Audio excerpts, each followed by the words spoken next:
Je m'appelle Maxime Gouze, je vais faire 30 ans à la fin de l'année. Je me suis installé en 2012 sur l'exploitation familiale qui appartenait à mon père auparavant. Je suis associé sur l'exploitation avec ma sœur Lucille, avec comme production en culture une soixantaine d'hectares de SAU, avec 45 hectares de culture, dont une quarantaine de maïs, dont 30 irrigués, une quinzaine d'hectares de prairies. Donc les prairies sont dédiées à la production de bovins. Ensuite, il y a une production de volailles sur l'exploitation avec 40 000 poulets produits par an, dont 30% qui sont destinés à la vente directe sur 2 magasins de producteurs qui sont sur la région paloise, sur lesquels je suis associé. Guillaume Fontan, ingénieur technique terrain pour les semences pionnières. Donc, j'agis sur le nord des Pyrénées-Atlantiques et la frange Sudland.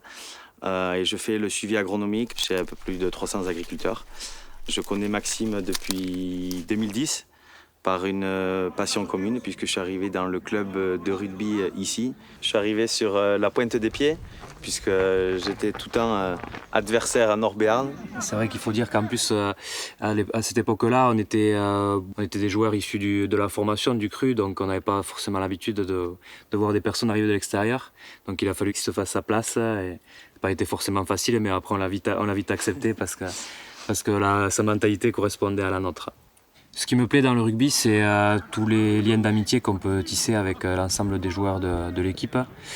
C'est un sport où il faut être combatif et moi je retrouve ça aussi dans mon métier. C'est vrai que le métier d'agriculteur, c'est un métier dans lequel il faut se remettre toujours en question, où dès qu'on prend une claque, il faut arriver à se relever.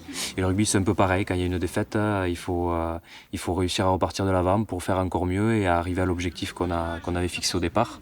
J'ai vécu des choses formidables dans ma jeunesse parce qu'en fait c'est mon père qui m'a transmis aussi la passion du rugby. Il est décédé depuis et c'est lui qui m'a formé pendant toute ma jeunesse jusqu'à ce que j'arrive en senior. Donc c'est lui qui m'a entraîné. Il m'a suivi à peu près dans toutes les catégories. Donc d'avoir partagé ça avec lui, ça m'a apporté beaucoup de satisfaction et quelque chose d'indescriptible, quoi.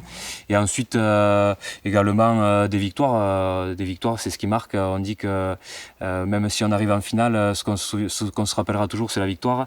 On ne se rappellera jamais qu'on est arrivé en finale telle année si on la perd, cette finale. Et c'est vrai que les victoires, on en a eu récemment. D'ailleurs, on les a partagées ensemble, on jouait ensemble. Et c'est vrai que ces victoires-là, elles nous marquent, quoi.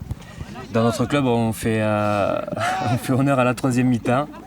Forcément, ça va avec tout ce qu'on a dit précédemment. Les liens d'amitié, ils se tissent pas par hasard, quoi. On va dire c'est comme le maïs, il faut le cultiver, quoi. Et ces liens d'amitié, il faut les entretenir et c'est par la troisième mi-temps aussi qu'on les entretient. Après, je dirais que quand même Maxime est meilleur que moi sur la troisième mi-temps. En dehors de cette passion commune du rugby, on s'est découvert d'autres passions, qui est aussi l'élevage de bovins et notamment l'élevage de la race basadaise.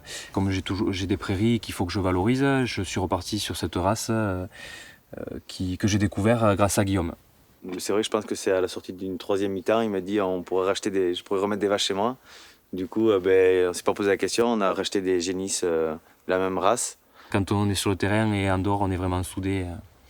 Voilà, c'est des liens d'amitié qui sont inexplicables et c'est en partie ce qui fait qu'aujourd'hui, quand on arrive dans ce sport, on ne peut plus en sortir, quoi. D'ailleurs, Guillaume... Moi, j'ai du mal à en sortir. Normalement, c'est la dernière année, mais le problème, ça fait 6 ans que je dis que c'est la dernière année. Donc, normalement, c'est la dernière année.